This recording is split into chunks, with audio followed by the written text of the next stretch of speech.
Hospital HM Rosaleda, centro de referencia de la sanidad privada en Galicia desde hace más de 5 décadas. HM Rosaleda cuenta con el mejor y más completo cuadro médico. Actualmente está formado por casi un centenar de facultativos altamente cualificados que cubren prácticamente todas las especialidades médicas. Además dispone de unidades específicas totalmente punteras como la unidad antitabaco, neurología cognitiva o neurofisiología. El hospital está dotado asimismo con la tecnología más avanzada, ofreciendo a sus pacientes las máximas prestaciones sanitarias con los más vanguardistas medios de diagnósticos quirúrgicos y asistenciales. Más de 10.000 metros cuadrados a tu disposición, con unas instalaciones recientemente reformadas para una mayor confortabilidad, exclusividad y el mejor trato a sus pacientes. Y todo ello sin esperas y con una financiación adaptada a tus necesidades. Porque lo verdaderamente importante no puede esperar. Por ti, por los tuyos. Hospital HM Rosaleda y HM La Esperanza.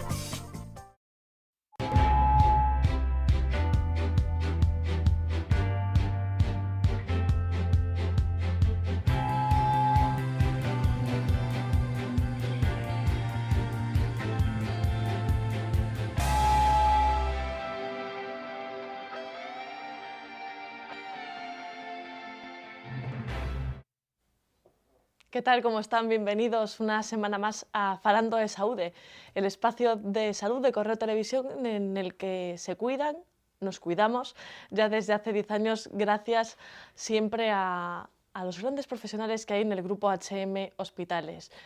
Profesionales como los médicos, como los enfermeros, como los fisioterapeutas, un equipo muy amplio en el que siempre podemos confiar. Así que, sin más preámbulo, vamos a pasar con los contenidos del programa de hoy. Hoy en Falando de Saúde, entrevista a un médico experto en nutrición clínica. A continuación, el público plantea sus dudas sobre trastornos alimentarios. Y por último, desde HM Rosaleda recibiremos un consejo desde la unidad de enfermería. Pues hoy sí que vamos a tratar un tema bastante delicado.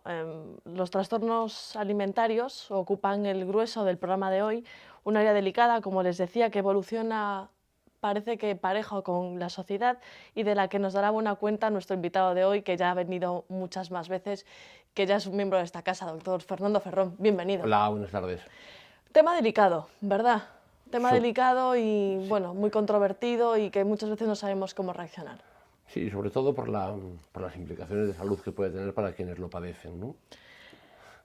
Cuando hablamos, doctor, de trastornos alimentarios, parece que siempre nos vienen a la cabeza dos, ¿no? Quizás los más frecuentes, como la anorexia y la bulimia, pero seguro que existen otros. A ver, ¿verdad? Cada vez más se definen un montón de estadios intermedios, o sea, desde lo que todos podemos entender como la anorexia nerviosa, que es lo que hoy se define como anorexia nerviosa restrictiva, es decir, simplemente limitación extrema de alimentación, hasta la bulimia nerviosa purgativa, que es lo que todos más o menos entendemos por bulimia, es decir, los atracones y las purgas, sean vómitos, laxantes, un montón de cosas.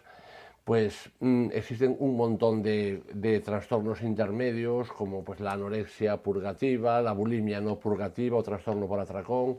Es decir, existen un montón de ellos, sobre todo conforme se va definiendo las prácticas habituales que los caracterizan. El del atracón parece que ahora es muy frecuente, ¿no? O sea, eso de levantarse por la noche y devorar la nevera, ver lo que hay. Dicen que es muy frecuente, pero no lo sé. Quizás esté aumentando un poco más el trastorno por atracón, pero siempre lo seguimos viendo. De todas formas, también hay muchas veces la gente que define, o sea, una cosa es levantarte por la noche y picar algo, y otra cosa es el atracón real. Claro, ¿qué es un atracón realmente? Lo que definimos como un atracón, pues eso, la ingesta de una cantidad anormal de comida en un espacio corto de tiempo generalmente y con esa sensación de pérdida de control de lo que se está comiendo. O sea, eso sería lo que definiríamos como un atracón. La persona que se levanta por la noche y pica algo, pues bueno, tampoco, no es normal. En general, por la noche deberíamos dormir y no levantarnos a saltar la nevera, pero tampoco constituye una patología una patología caracterizable, vamos. O sea, que puede ser una época determinada. El que yo me levante de vez en cuando a comer algo... Al principio es algo que no tiene por qué tener, no tiene ninguna repercusión ningún negativa. tipo de significación. ¿Cómo andamos los gallegos, o sea, de trastornos alimentarios? Yo creo que tenemos una incidencia muy similar al resto de, por lo menos al resto de toda España. No tenemos una mayor incidencia, pero por desgracia tampoco menor. ¿Y se ven más afectadas las mujeres, los hombres? Pues cada vez más vamos llegando, lentamente, pero se va llegando a la igualdad en este terreno. Es decir, empezamos hace pues muchos años, o sea, yo llevo trabajando con trastornos alimentarios pues como 20 y tantos años, y era mucho más frecuente, era muy infrecuente ver varones, y cada vez más nos vamos acercando a... O sea, va aumentando la tasa el porcentaje de varones que vemos con trastornos alimentarios. ¿Eso por qué?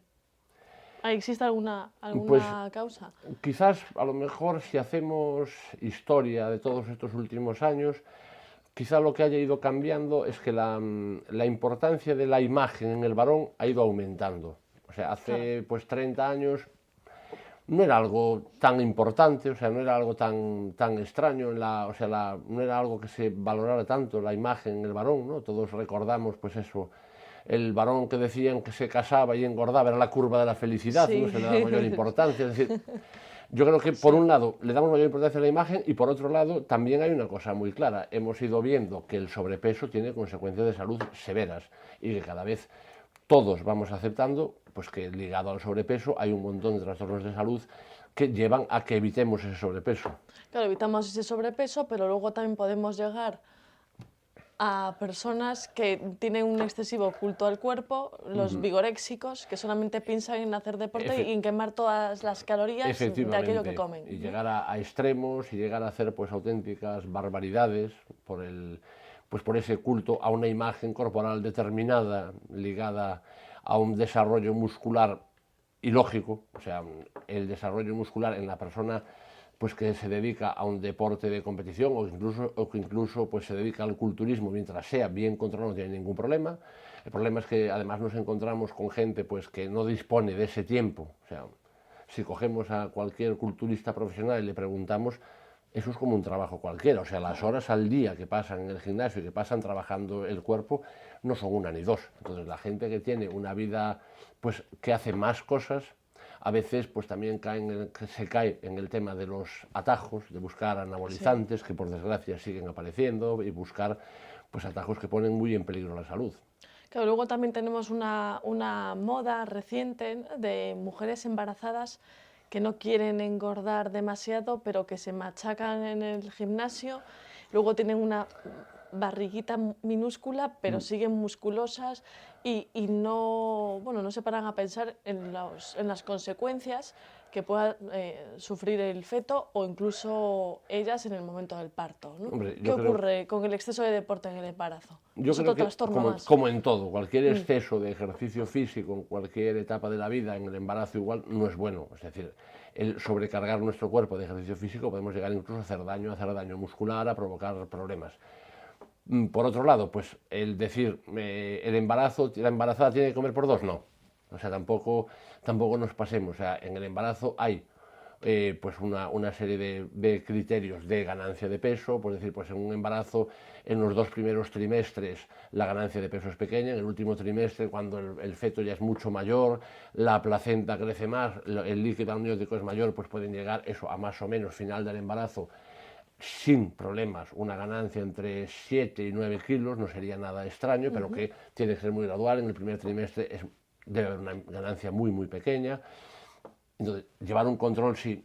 El decir, no quiero ganar nada con el embarazo, no puede ser. Claro. O sea, no puede ser.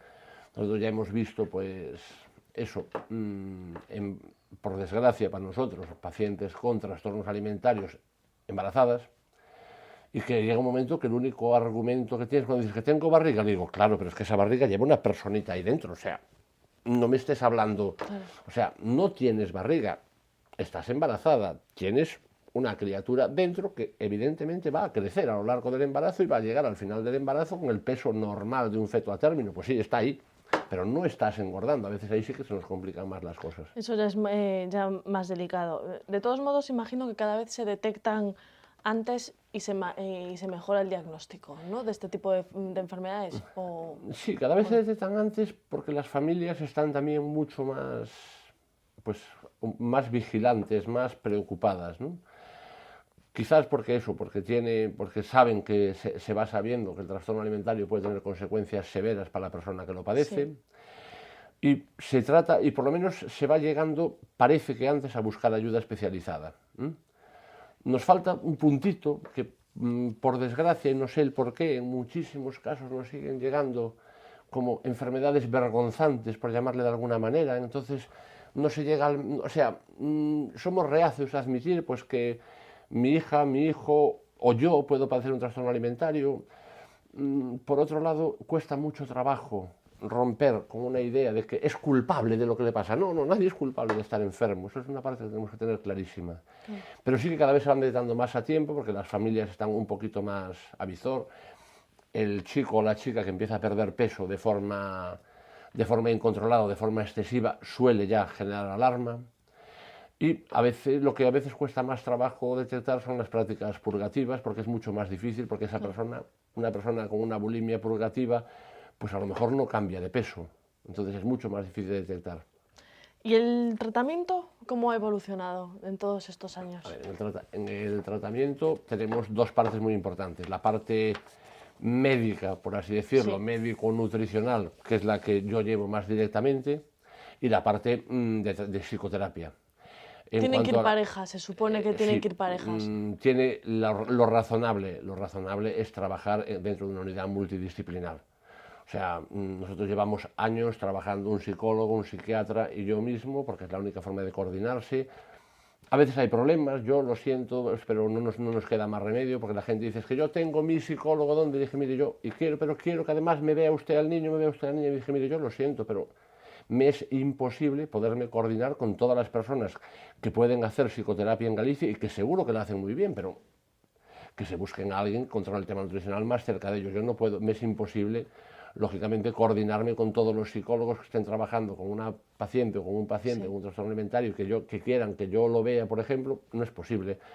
Igual que pues, cualquier persona que vea un trastorno alimentario en una consulta de nutrición, de medicina interna, de endocrinología, no puede tampoco pues, estar pensando en llamar a un psiquiatra de aquí o que lo vea, o sea, es imposible. Entonces la lógica es buscar una unidad multidisciplinar que más o menos nos coordinemos en la terapia, los profesionales que estamos dentro de ella, y empezar a trabajar ahí.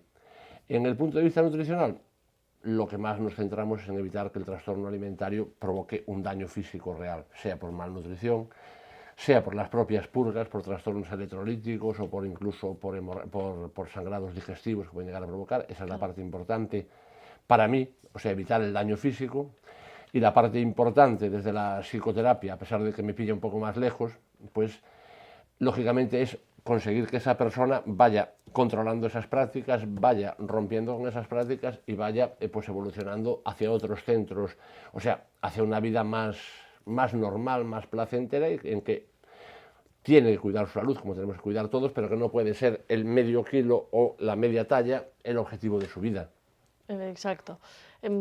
Aunque dice que, bueno, que la parte de psicoterapia le pilla un poco lejos porque no es su especialidad, no, pero precisamente al estar en contacto con ese equipo y formar parte de ese equipo multidisciplinar, sí que podrá decirme, por su dilatada carrera, qué consecuencias tiene para una persona en la edad adulta llegar con un tipo de trastorno alimentario. A ver, en el caso de que haya pues, malnutrición crónica por una anorexia restrictiva, los problemas que suele haber pues es desde del parón completo, sobre todo en las chicas, el parón completo del ciclo hormonal. Eso lleva a provocar osteoporosis igual que en la posmenopausia, o sea, la ausencia de estrógenos provoca pérdida de masa ósea, entonces pues acaban descalcificándose igual que las abuelitas posmenopáusicas.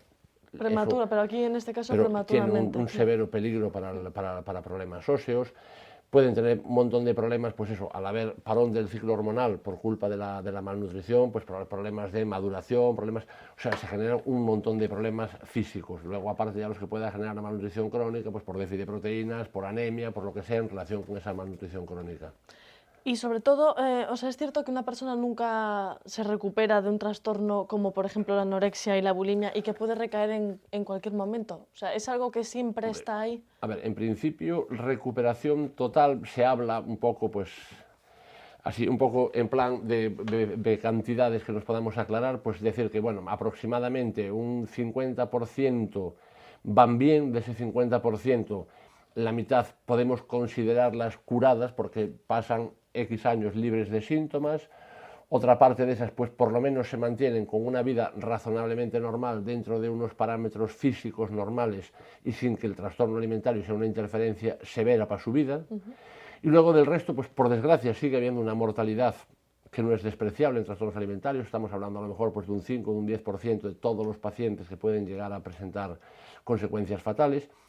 Y luego, pues pacientes que se cronifican pues, con diferentes grados de síntomas, desde pacientes que se mantienen toda su vida controlando de una manera pues, exhaustiva su alimentación y que jamás que no suben de peso y que llevan y que de verdad la alimentación pues, acaba siendo una obsesión porque no pueden comer, no pueden, pues hasta gente que mantiene más o menos una vida normal, pero con a lo mejor pues, reincidencia de prácticas purgativas el día que piensa que salió a comer, a cenar y comió de más, o sea, ahí ya dentro de los grados de cronicidad hay muchísima variedad de síntomas.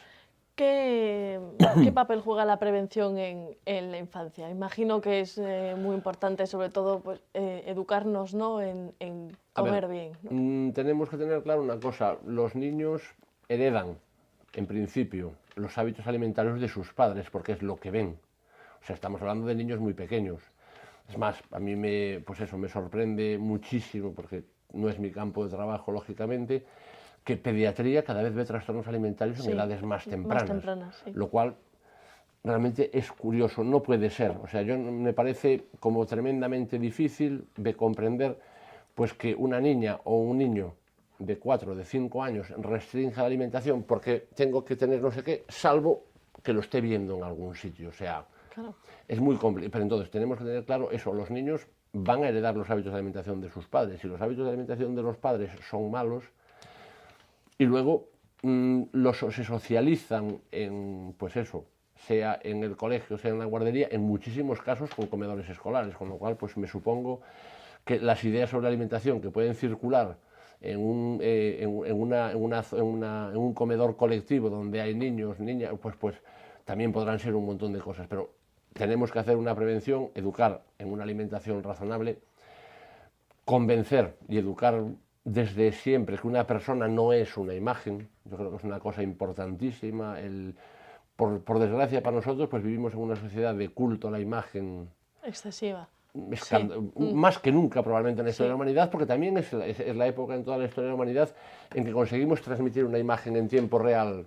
O sea, hace 400 años o 300 años o en el siglo XIX, para que a mí me pudieran ver en Australia, alguien tenía que hacerme una foto y llevarla hasta Australia. Hoy le dan a un botón y pueden estar cogiendo a través de la web Correo TV en el momento que salga este programa. Así es, entonces, claro, así es.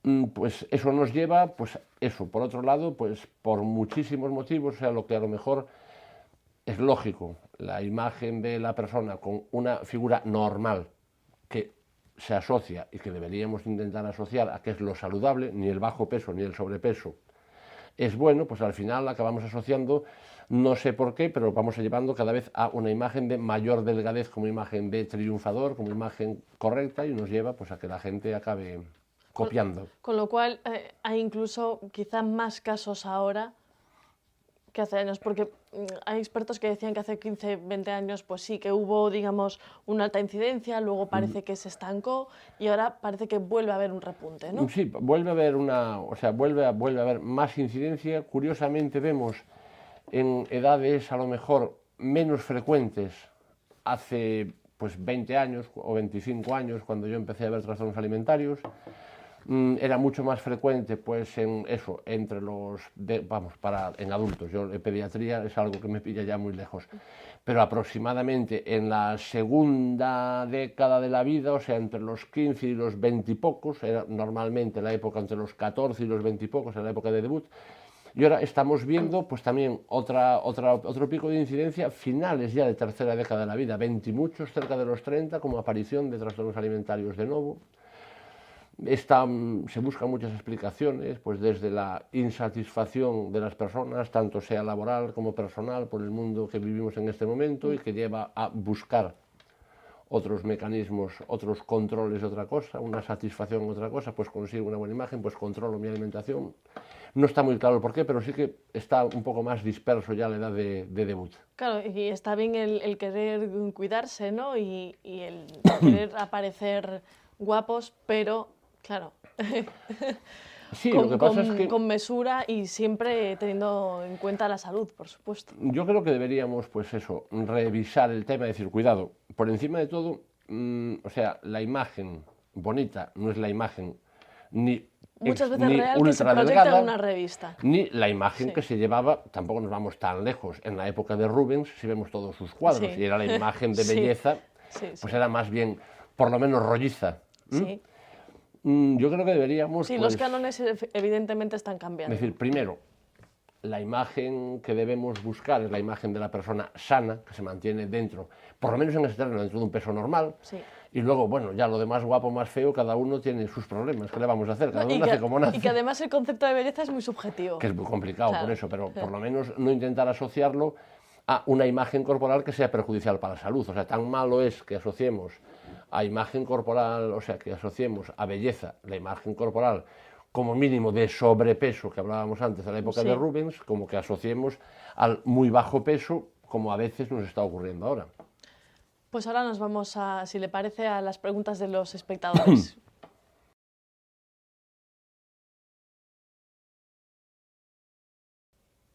Les recuerdo que pueden ponerse en contacto con nosotros a través del correo electrónico enviando un mensaje a falandodesaude@correotv.es o si no, las redes sociales les esperan, Facebook y Twitter, donde siempre subimos los contenidos del programa, fotografías, pueden interactuar con nosotros. ¿Qué les voy a decir que ya no sepan? Doctor, tenemos un par de preguntas y le confieso que la primera, bueno, es complicada por lo menos para mí. María de Brión confiesa que es esquizofrénica y que también tiene diabetes tipo 2. Cito textualmente, estoy con tratamiento de Lantus y Novorapid y también Leponex. Aunque lo intento, no soy capaz de bajar de peso. ¿Qué puede hacer? A ver, yo creo que primero, lógicamente, ponerse en manos de un profesional. De cuántas personas, por lo que nos cuenta, por un lado, pues con un trastorno mental. En muchos casos se asocian, y vemos con relativa frecuencia también trastornos alimentarios como manifestación, es decir, como secundarios a otro tipo de trastorno mental, con lo cual ya la lógica ahí es tratar, por un lado, la enfermedad de base, controlar hasta donde se pueda.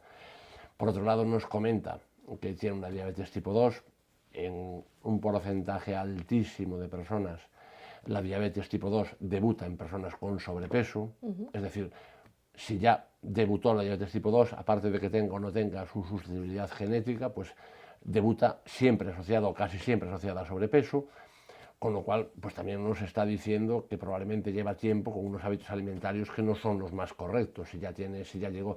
Entonces, es muy difícil cambiar de hábitos alimentarios en una persona mayor, pero lo único que puede hacer para perder peso, pues evidentemente es ponerse en manos de su especialista.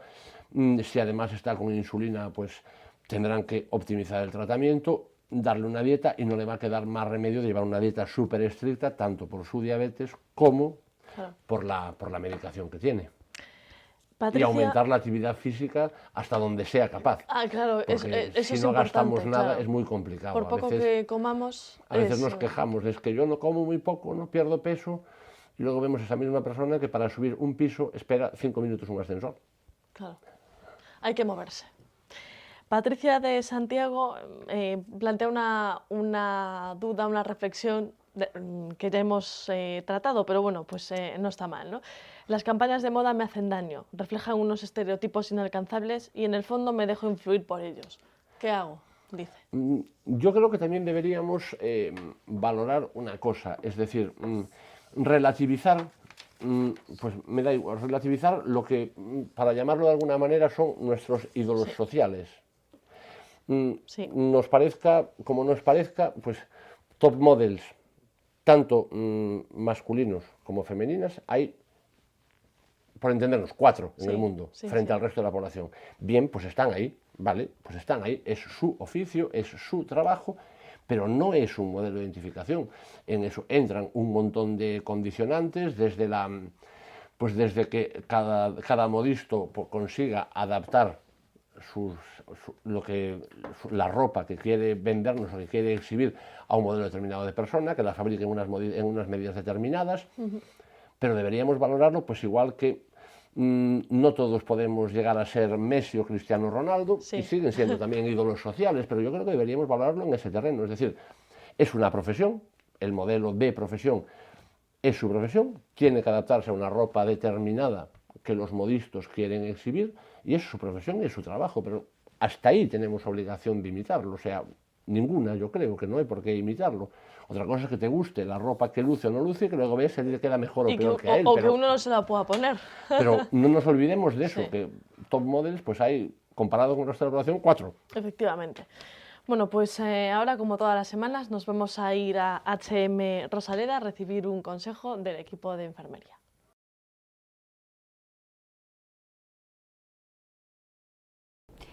Ola, chamo-me Adriana e son enfermeira en H&M Rosaleda. Vou-vos a falar sobre a otite, que é unha inflamación da vía auditiva, é un problema frecuente nos períodos vacacionais.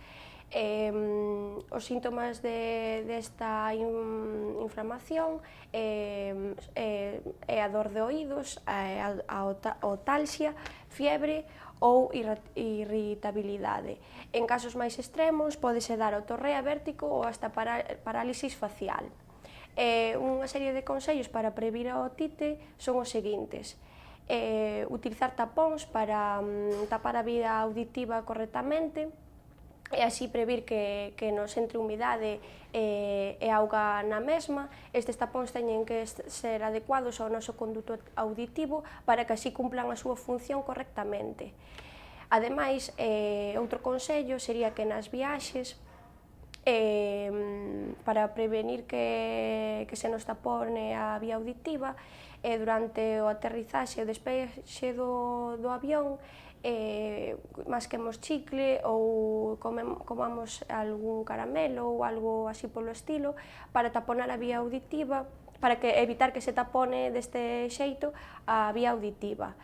Ademais, unha boa hidratación para evitar que se formen acuíferos nos oídos, mirar o aspecto da auga cando nos vamos a dar un baño, porque que a auga este contaminada ou con residuos pode ocasionar infeccións na vía auditiva.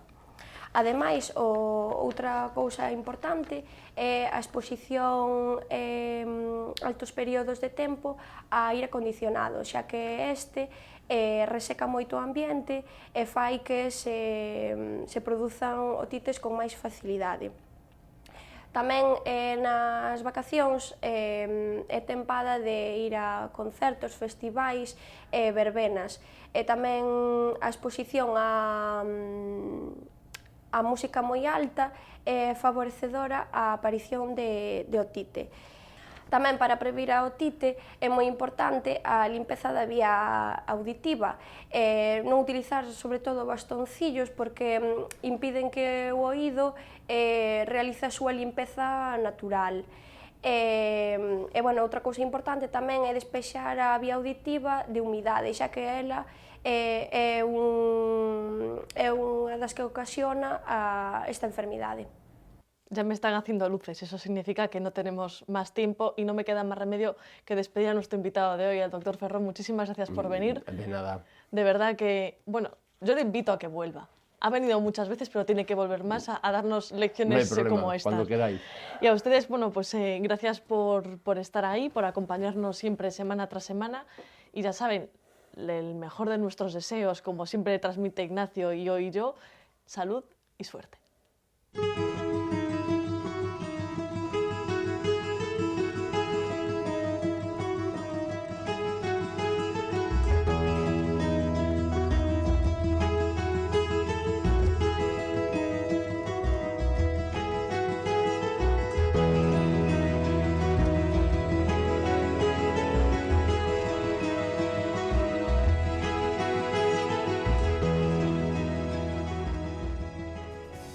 Por ti, por los tuyos. Hospital HM Rosaleda y HM La Esperanza.